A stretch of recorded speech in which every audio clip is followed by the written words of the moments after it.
I have been approached frequently by prospective PhD students. So you are interested to study a PhD. My name is Risayo Siasunindyo. In this video, I'll give you some basic advice concerning how to apply for a PhD. The first one is pretty obvious. You need to meet the eligibility criteria of the university where you would like to apply to. Usually the eligibility criteria are the same or similar from university to university. The first one, you must demonstrate that you have enough research experience.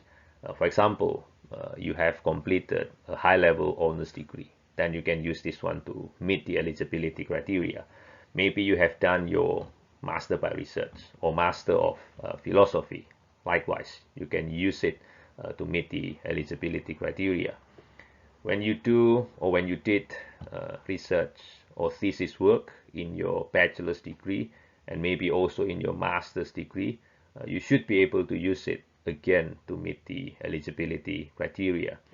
And then even in your current work, if your work involves conducting research, then you also can use it to meet the eligibility criteria. The second one is about English requirements. So you need to know what are the English requirements in the university that you would like to apply to and just simply meet them accordingly. So obviously this applies usually only to international applicants. The next step is very important. You need to prepare a research proposal. So again, every university has, I guess, its own expectation concerning the proposal or the extent of the proposal that you need to prepare. Even every discipline may have its own norm. So you need to make sure that you meet the norm or the criteria within your discipline. In terms of the topic, when you build your research proposal, when you do your PhD, the topic may be changed. But at this stage, the purpose of the research proposal is actually to show your critical thinking to your prospective supervisors. You also want to demonstrate your writing skill to your prospective supervisors as well. So in your proposal, you need to include these, I guess, main contents. The first one, you need to have your research background. So what you need to include in your research background? You need to include your research gap. So what is the problem that you want to address? Or what is the research gap that you want to fill in? Based on the research gap or research problem, you can formulate your research aim and objectives to fill in the gap or to address, to solve the problem.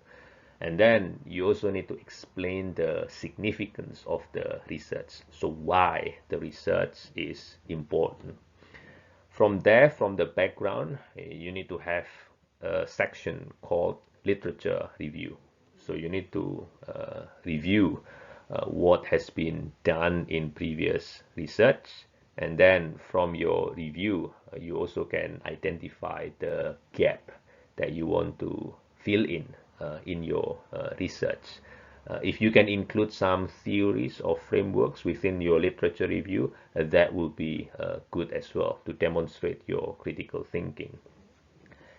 It's good if you can include overall research plan in your proposal. This does not need to be in detail, but you need to show that you will be able to complete the research within an acceptable time frame, usually within 3 to 4 years. And lastly, a word of advice: you must include references, especially the newer ones, in your research proposal. So you must have in-text references in your proposal, and at the end you must have a list of references as well.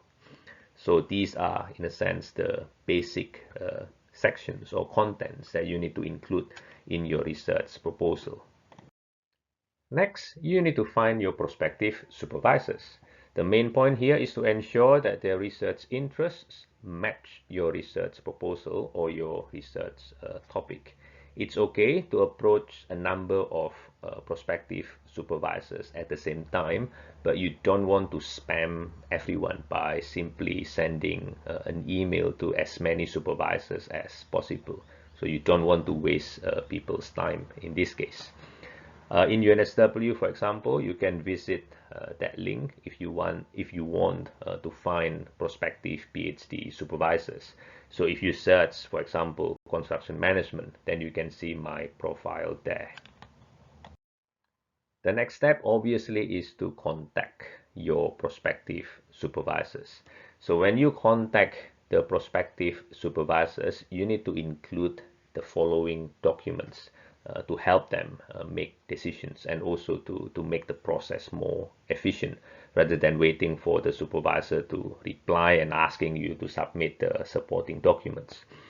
So include your research proposal, include your CV, your up-to-date CV, and you should have the list of publications in your CV as well. Your academic transcripts, both your undergraduate and your postgraduate as well. So basically all your academic transcripts. You don't need to include your high school transcripts, just your university transcripts. If you are an international applicant, then you need to explain how you have met or will meet English requirements in the university. You need to explain as well your funding requirement. That's okay to say it in advance, so it's immediately clear for the supervisor, and it will help the prospective supervisor to make decisions quicker as well. So whether you have a funding support already, maybe from your own, or maybe from your institution, or maybe from your country, or if you need a scholarship from the university that you would like to apply to, just simply explain it in your email. Make sure that you have no spelling and grammatical mistakes in all your documents, especially in your email, because that will create I guess because that will form the first impressions in your supervisor's mind. And if you don't hear any reply, maybe after a week or so, it's okay to follow up again with those prospective supervisors. In terms of getting a scholarship, usually the criteria are similar from university to university. Uh, Obviously, it is based on merit, so you need to show your previous academic performance.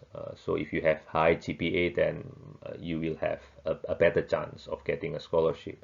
If you have quality publications, for example, Scopus Index journal papers, then they can be used to increase your chance of getting a scholarship. Likewise, if you have an additional research experience. So there you go. Hopefully this short video can help you, or at least guide you concerning how to apply for a PhD in university. All the best with your applications.